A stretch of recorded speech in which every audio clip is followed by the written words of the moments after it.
ഞാനിപ്പോ ഉള്ളത് ഞങ്ങളുടെ പുലിക്കുന്ന് ശിവക്ഷേത്രത്തിലാണ്. അപ്പോ ഇവിടുത്തെ ചെറിയൊരു മോർണിംഗ് വ്ലോഗ് കാണാം കേട്ടോ.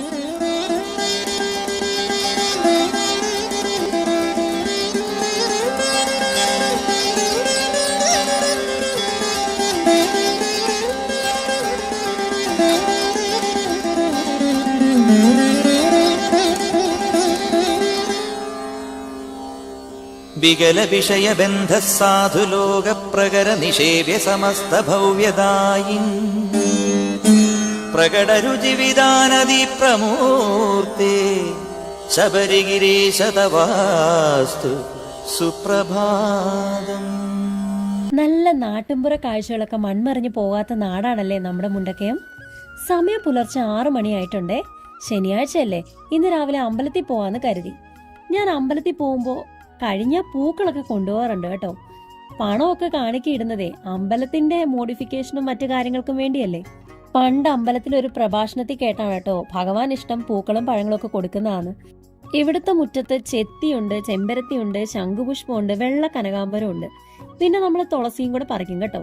പൂക്കൾ പറിക്കുന്നതിനിടയിൽ പ്രകൃതിയിൽ നിന്നുള്ള മനോഹരമായ കാഴ്ചകളൊക്കെ ഒപ്പിയെടുക്കാൻ എന്റെ ക്യാമറ മറക്കാറില്ല.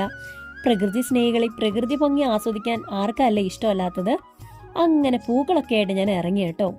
നവംബർ മാസം തന്നെ ചെറിയ കോടമഞ്ഞ് പൊതിഞ്ഞു തുടങ്ങുന്ന ഒരു പുലർക്കാലമാണ് കേട്ടോ ഇവിടെ. റബ്ബർ മരങ്ങളുടെ തണല് പറ്റിയ പാതയിലൂടെ ഞാൻ അങ്ങ് നടന്നു നീങ്ങി. റോഡരികിൽ ഒരു വീട്ടിലെ ചേച്ചി മുറ്റം തൂക്കുന്നുണ്ട് കേട്ടോ. പുലർച്ചെ ക്ഷേത്രത്തിലിടുന്ന ഭക്തിഗാനങ്ങള് നല്ലൊരു പോസിറ്റിവിറ്റി നൽകും. അങ്ങോട്ട് നോക്കിക്കേ, രാവിലെയായ കവല വരെ ഒന്ന് നടന്നില്ലെങ്കിൽ നമ്മുടെ നാട്ടിലെ അപ്പച്ചന്മാർക്ക് അന്നേ ദിവസമേ ഒരു സുഖം ഉണ്ടാവത്തില്ല അല്ലേ.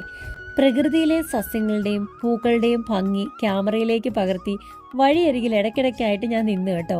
ഈ സസ്യങ്ങൾ കാണുമ്പോൾ തോന്നുവാ ഏറ്റവും ഭംഗിയുള്ള നിറം പച്ചയാണെന്ന്.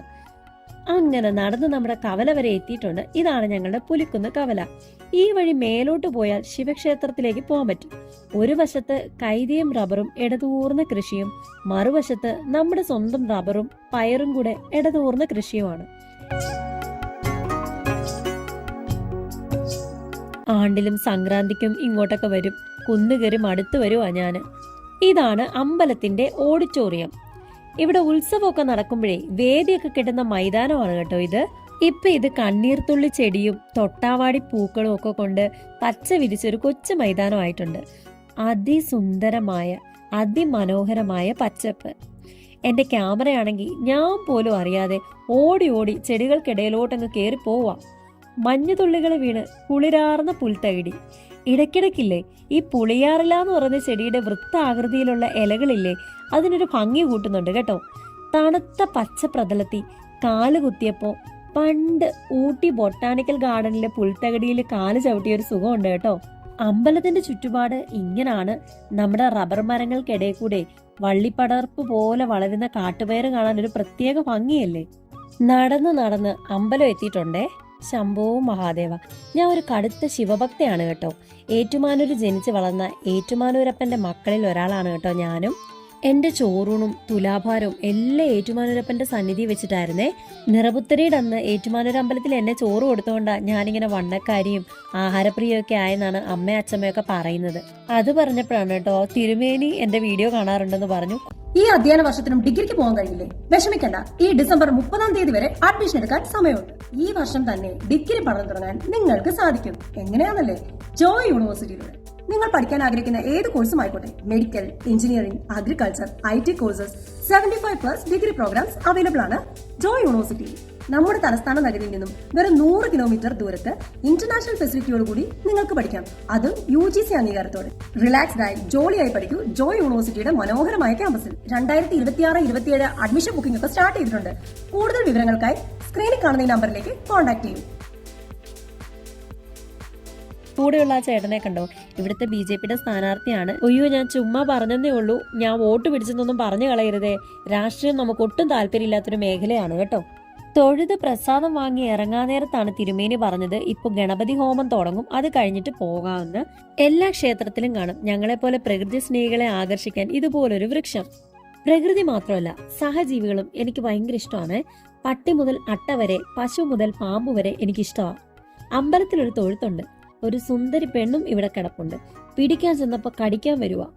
ദേ സൂര്യൻ എന്നെ ഓർമ്മിപ്പിച്ചുകൊണ്ടിരിക്കുകയാണ്, വീഡിയോ എടുത്ത് നടന്നോ പെണ്ണേ, നിനക്കിന്ന് ഡ്യൂട്ടിക്ക് പോകണ്ടാന്ന്. അത് ഓർത്തപ്പോൾ പെട്ടെന്ന് തൊഴുതിറങ്ങാന്ന് വിചാരിച്ചു. പെട്ടെന്ന് തൊഴുതിട്ട് സ്കൂട്ടാവാൻ പ്ലാൻ ഉണ്ടായിരുന്നേലും അത് നടന്നില്ല എന്നുള്ളതാണ് സത്യം. പിന്നെ എന്നാ ചെയ്തു, അമ്പലത്തിന്റെ പരിസരം മൊത്തം അങ്ങോട്ട് കവർ ചെയ്യാൻ തുടങ്ങി. ഇന്ന് വരെ ഞാൻ കണ്ടിട്ടില്ലാത്തൊരു ചെടി നല്ല പൂക്കളോടുകൂടി നിൽക്കുന്ന കേട്ടോ. നോക്കിയത് ഞാൻ വലിച്ചു പറിച്ച് ഒരെണ്ണം അങ്ങ് എടുത്തു. പിന്നെ അച്ഛൻ എന്റെ നാളൊക്കെ ചോദിച്ചിട്ട് പ്രാർത്ഥിക്കുന്നുണ്ടായിരുന്നേ. നഗരങ്ങളുടെ ഒത്ത നടുക്കായിട്ട് ഗുരുവായൂരും വടക്കുനാഥ ക്ഷേത്രവും പോലെയുള്ള ക്ഷേത്രങ്ങളുണ്ട്. എന്നിരുന്നാലും നാട്ടിൻപുറങ്ങളിൽ ഒരുപാട് വികസിക്കാത്ത ചെറിയ ക്ഷേത്രങ്ങളുണ്ടല്ലോ, എനിക്കതൊക്കെയാണ് കേട്ടോ താല്പര്യം. മനസ്സിന് ശാന്തിയോടൊപ്പം കണ്ണിന് കുളിർമയും നൽകും, കാതുകൾക്ക് പ്രകൃതിയുടെ ലോല ശബ്ദങ്ങളും നൽകും. ദാ നല്ലൊരു കാഴ്ച, 2 അച്ഛൻ കുട്ടികള് അച്ഛന്റെ കൂടെ തൊഴാൻ വേണ്ടി വന്നതാണ്. ഹോമം തുടങ്ങി, എന്നാ പിന്നെ ഇതൊക്കെ കഴിഞ്ഞിട്ട് പോവാന്ന് വിചാരിച്ചു. അമ്പലം പള്ളി എന്നൊക്കെ പറയുന്നത് ജനങ്ങളെ പറ്റിക്കാനോ മതത്തിന്റെ പേരിൽ തമ്മിത്തല്ലാനോ ഒന്നും ഉള്ളതല്ല. നമുക്കൊരു ശാന്തി, സമാധാനം, കുറച്ചു നേരം വന്ന് ഒറ്റയ്ക്കിരിക്കാൻ പറ്റുന്നൊരു സ്ഥലം, അത് തന്നെയാണ് ഏറ്റവും വലിയ കാര്യം എന്ന് പറഞ്ഞാലും. പിന്നെ ഈ നാട്ടിൻപുറങ്ങളിലൊക്കെ അമ്പലങ്ങളില്ലാത്തതും പള്ളി ഇല്ലാത്തതൊക്കെ ഒന്ന് ചിന്തിച്ചു നോക്കി, എന്നാ ബോറായിരിക്കും അല്ലേ. ദാ പിന്നെയും പ്രകൃതി. ഇന്ദുമ്മ ഇതുവഴി വന്നല്ലേ വീണ്ടും ഞങ്ങളുടെ കുറച്ച് വീഡിയോ എടുക്കാൻ, എന്നാ അതും എടുത്തു. ഞാൻ എൻ്റെ ഇളയ അപ്പച്ചിയെ പോലെ കേട്ടോ, എവിടെ ചെന്നാലും കാടും വെള്ളയും ചെടിയും ഒക്കെ വലിച്ചു പറിച്ചുകൊണ്ട് വരും. എൻ്റെ അപ്പച്ചി അതെ, എവിടെ പോയാലും ഇങ്ങനെ ചെടി പറിച്ചെടുത്തോണ്ട് വരും, ആരുടെയാണെന്നൊന്നും നോക്കത്തില്ല. ഞാൻ അങ്ങോട്ട് പോകുമ്പോൾ ചിലർ തൊഴാനായിട്ട് വരുന്നുണ്ടായിരുന്നു കേട്ടോ. പിന്നെ പതുക്കെ നമ്മുടെ ബസ് സ്റ്റോപ്പിലോട്ട് എത്തിയിട്ടുണ്ട്. അതിനടുത്തൊരു വീട്ടിൽ കണ്ടതാണ് ദാ ഈ പഞ്ഞിക്കട്ടി പോലെ 3 പൂച്ചക്കുഞ്ഞുങ്ങള്. എന്റെ വീട്ടിലെ പോലെ തന്നെ പൂച്ചപ്പിരാന്തുള്ളവരായിരിക്കും. ഇതാണ് 8:45 സെറ ട്രാവൽസ്. ഈ വണ്ടിക്കാണ് ഞാനിന്ന് പോകുന്നത്. ഞാൻ അവിടെ നിന്നപ്പം 1-2 പിള്ളേരെ എന്നെ നോക്കിയിട്ട് വ്ളോഗർ എന്ന് വിളിച്ചു. ഈ പോകുന്ന ഓട്ടോ കണ്ടോ, ഞങ്ങൾ സ്ഥിരം വിളിക്കാറുള്ള ഓട്ടോയാണ്. ഇപ്പൊ നോക്കണം, പാർവതി അച്ഛന്റെ ഓട്ടോ. പാർവതി എന്ന് പറഞ്ഞ ഓട്ടോയുടെ പേരാ, ഞങ്ങൾ അച്ഛനും കൂടെ ചേർത്ത് അങ്ങനെ വിളിക്കും. ഇതുപോലെ വേറൊരെണ്ണവും കൂടെ ഉണ്ട്, അമൃത അച്ഛൻ. അമൃത ഓട്ടോ ഇവിടെ കണ്ടില്ല, അതുകൊണ്ട് എടുക്കാൻ കേട്ടോ. പിന്നെ ഇത് ഞങ്ങളുടെ പറ്റുകടയാണ് കേട്ടോ. ആദ്യമായിട്ട് ഞങ്ങൾ ഇങ്ങോട്ട് വന്നപ്പം ഞങ്ങൾക്ക് പറ്റിയ സാധനം തരുമോ എന്ന് ചോദിച്ചപ്പം ചിരിയോടെ തരാമെന്ന് പറഞ്ഞ ഒരാളുണ്ട്, രവിയച്ഛൻ. അച്ഛൻ മരിച്ചുപോയി, എപ്പോഴും നല്ല സന്തോഷത്തോടെ ചിരിച്ചുകൊണ്ടിരിക്കുന്ന ഒരാളായിരുന്നു കേട്ടോ. രവിയച്ഛൻ എന്നെ കാണുമ്പോൾ വിളിക്കുമായിരുന്നു വീണ ജോർജ് എന്ന്. എന്നാ അതിന്റെ കാരണമൊന്നും എനിക്കറിയത്തില്ല. പിന്നെ ഈ വരുന്നതാണ് ഞങ്ങളെ പച്ചക്കറിക്കടയിലെ ചേട്ടൻ. ചേട്ടനെ കണ്ടോ, വീഡിയോ എടുക്കാൻ വരാൻ ചോദിച്ചപ്പോഴേ ചാടി ഇറങ്ങി വന്നു. ഇതാണ് സഹകരണം, ഇതാവണം സഹകരണം എന്ന് പറഞ്ഞാല്. തിരിച്ചു വരുമ്പോൾ റോഡരികിലതേ ഈ വീട്ടിലായിട്ട് വെല്ലുമിച്ച് വെള്ളം കോരുന്നുണ്ട് കേട്ടോ. വെല്ലുമിച്ച് എനിക്ക് വേണ്ടി ഒരു തൊട്ടി വെള്ളം കോരുന്നു. ഈ മോട്ടോർ യുഗത്തിലും ഈ ഒരു തൊട്ടിയും കയറും കാണുമ്പോൾ കിട്ടുന്നൊരു സന്തോഷം അന്യായമാണ്. വെല്ലുമ്മച്ചിയെ കാണുമ്പോൾ എനിക്ക് എൻ്റെ അച്ഛമ്മയെ ഓർമ്മ വരും. ദാ ഈ കാണുന്നതാണ് സിദ്ധനച്ഛന്റെ കട. സിദ്ധനച്ഛൻ അവിടെ ഇല്ല, അവിടുത്തെ അമ്മ ദേ രാവിലെ അവിടെ നിന്ന് പത്രം വായിക്കുന്നുണ്ട്. ഞാൻ വീഡിയോ എടുത്ത പോലും പാവം അറിഞ്ഞിട്ടില്ല. നമ്മൾ ഈ വഴിക്കൊക്കെ പോകുമ്പോൾ നമ്മളോട് വിശേഷമൊക്കെ പറയാൻ ഇതുപോലൊരു കടയും ആ കടയിൽ ഒരു അച്ഛനും അമ്മയൊക്കെ ഉള്ള എത്ര സന്തോഷമാണല്ലേ. പിന്നെ ഇതെനിക്ക് എപ്പോഴും വിഷമാണ്, ഇതൊരു അറവുശാലയാണ് കേട്ടോ. ഈ വഴി പോകുമ്പോൾ എനിക്ക് എന്തോ മനസ്സിലൊരു വിഷമം. അവിടെ പോത്തിനെയും ആടിനെയൊക്കെ ചില ദിവസം കെട്ടിയിടും, അതെനിക്കൊരു വിഷമാണ് കേട്ടോ. 8:45 സെറ ട്രാവൽസ് ഇന്ന് 8:38 വന്നു. അതറിയാതെ പാവങ്ങൾ സെറ ട്രാവൽസിന് വേണ്ടി ഓടുക. പാവം കഷ്ടമുണ്ടല്ലേ. പിന്നെ ഇതാണ് ഇവിടുത്തെ ചെറിയ മസ്ജിദ് കേട്ടോ. ഇവിടെ ബാങ്ക് വിളിക്കുമ്പോൾ ഞങ്ങളുടെ വീട്ടിൽ ഇരുന്ന് സുഖമായിട്ട് കേൾക്കാം. ഒരു വല്ലാത്ത ഫീലാ. ഇറങ്ങി വാടാ മുത്തേന്ന് ചോദിച്ചപ്പോൾ ദേ ഓടി വരുന്നു എൻ്റെ കൂടെ വീഡിയോ എടുക്കാൻ. ഞങ്ങൾ സെൽഫിയും വീഡിയോ ഒക്കെ എടുത്തിട്ടാണ് കേട്ടോ ഇന്ന് പോയത്. അങ്ങനെ ഞാൻ വീട്ടിൽ വന്നിട്ടുണ്ട് കേട്ടോ. ദാ നോക്കിയേ, എന്നെ കാത്തിരിക്കുന്ന കുഞ്ഞ് 2 മനസ്സുള്ള കുഞ്ഞിപ്പുഴു, തുള്ളിക്കളിക്കുന്ന കുഞ്ഞിപ്പുഴുവും, ദാ ഷോക്ക് അടിച്ച് പിടയ്ക്കുന്ന ഒരു കുഞ്ഞിപ്പുഴുവും. പിന്നെ ഇത് കണ്ടോ, തറവാടക പോലും തരാതെ എൻ്റെ റൂമിനകത്ത് അട്ടിപ്പേറ് കിടക്കുകയാണ് കുടുംബത്തോടെ. കാണുമ്പോൾ നിങ്ങൾക്ക് സാധുക്കളായിട്ട് തോന്നാം, പക്ഷെ ഭയങ്കര ഡേഞ്ചറാണ്. Be careful. ഉടമ്പടിയൊന്നും എടുത്തിട്ടില്ലെങ്കിലും രാവിലെയും വൈകിട്ടും ഞാൻ കൃപാസന മാതാവിന്റെ പ്രാർത്ഥന ചൊല്ലാറുണ്ട് കേട്ടോ. പിന്നെ ഈശ്വരന്മാർക്ക് മതമൊന്നുമില്ലല്ലോ, മതം എന്ന് പറഞ്ഞ മനുഷ്യനുണ്ടാക്കിയല്ലേ. എനിക്ക് ആരെ വേണമെങ്കിലും വിളിച്ച് സമാധാനത്തോടെ സ്വാതന്ത്ര്യത്തോടെ പ്രാർത്ഥിക്കാൻ പറ്റും. സോഷ്യൽ മീഡിയ ഇൻഫ്ലുവൻസർ, വ്ളോഗർ എന്നൊക്കെ പറഞ്ഞാൽ എല്ലാവരും വിചാരിക്കും നിസ്സാരമാണ്, ചുമ്മാ ക്യാമറയും തൂക്കി വീഡിയോ ഇടുവാന്ന്. ഒരു ജോലി ചെയ്യുന്ന പോലെ തന്നെ നമ്മൾ ചെയ്യാനുള്ള കഷ്ടപ്പാടും പണിയും ഒക്കെ ഇതിന്റെ പിന്നിലുണ്ട്. Video content, script, scheduling, editing കഴിഞ്ഞാൽ മൈഗ്രെയിൻ ഒരു കൂടെപ്പിറപ്പായിരിക്കും. സമയം 11 ഡ്യൂട്ടിക്ക് വന്നായിരുന്നേ. ഞാൻ ജോലി ചെയ്യുന്ന ഹോട്ടലാണ് ഇത്, ഹോട്ടൽ അർമാണിയാണ് മുണ്ടക്കയം. ഞാൻ ഇവിടുത്തെ മാർക്കറ്റിംഗ് സ്റ്റാഫാണ്. ഇവരുടെ സോഷ്യൽ മീഡിയ മാർക്കറ്റിംഗും ഞാൻ ചെയ്യുന്നുണ്ട്. അതുകൊണ്ടാണ് നിങ്ങൾ ഇടയ്ക്കിടയ്ക്ക് എന്റെ വീഡിയോസ് കാണാറുള്ളത്. ജോയിൻ ചെയ്തിട്ട് കുറച്ച് ദിവസമേ ആയുള്ളൂ. രാവിലെ റെസ്റ്റോറന്റ് നല്ല ശോകമായിരുന്നു, ഉച്ചയ്ക്ക് നല്ല തിരക്കായിട്ടോ. നമ്മുടെ റെസ്റ്റോറന്റിലെ ഫുഡിനെ പറ്റി നല്ല അഭിപ്രായമാണ് കേട്ടോ. പുതിയ മാനേജ്മെന്റ് വന്നേ പിന്നെ ഒരുപാട് മാറ്റങ്ങളൊക്കെ വന്നിട്ടുണ്ട് കേട്ടോ. നിങ്ങളൊന്ന് ഇടയ്ക്ക് വരിക, ഫുഡ് ട്രൈ ചെയ്യുക. ഈ കൂട്ടത്തിൽ നല്ലൊരു ഫാമിലി എനിക്ക് പരിചയപ്പെടാൻ പറ്റി. നമ്മുടെ സ്റ്റാഫിനെ പറ്റിയുള്ള അവരുടെ അഭിപ്രായം കേട്ടപ്പോൾ സന്തോഷം തോന്നി. എന്റെ മുഖം ഇങ്ങനെ വാവ് ആയിരിക്കുന്ന എന്തോന്നറിയോ, അകത്തൊരു സംഗീതം കേട്ടിട്ടാ കേൾക്കാം. വീക്കെൻഡിൽ മ്യൂസിക്കൽ ഈവന്റ്സ് ഇവിടെ നടക്കുന്നുണ്ട്. അതിനു വേണ്ടിയിട്ടുള്ള പ്രാക്ടീസിലാണ് കേട്ടോ ചേട്ടന്മാര്. ഞാനും ഒന്ന് ട്രൈ ചെയ്തു. നമ്മുടെ പാറക്കല്ലി ചിരട്ട ഉരയ്ക്കുന്ന ഒച്ച കൊണ്ടിട്ട് ഇംഗ്ലീഷ് പാട്ടല്ലാതെ വേറെ ഒന്നും നടക്കത്തില്ലല്ലോ. നല്ല മലയാളം പാട്ട് പാടാൻ അനുഗ്രഹീതരായിട്ടുള്ള കലാകാർ ഇവിടെ ഉള്ളപ്പോൾ എന്റെ പാറക്കല്ലൊന്നും ഇവിടെ ഏക്കത്തില്ല. ദൂരെ വിണ്ണിലെ വനസൂര്യബിംബം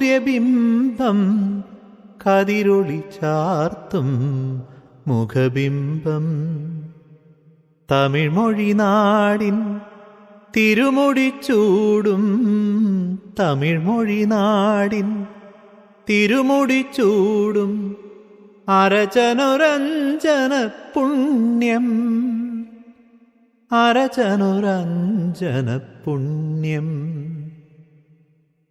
മുത്തുമണി കൊത്തിവരും പൈങ്കിളിയെ പാൽമൊഴിയെ തന്നാനം പാടാൻ പോരാമോ? അല്ലിമുകിൽ തേരിറങ്ങും മാരിവില്ലിൻ കിന്നരിയിൽ ചിന്തൂരം ചാർത്തി ചെമ്മാനം.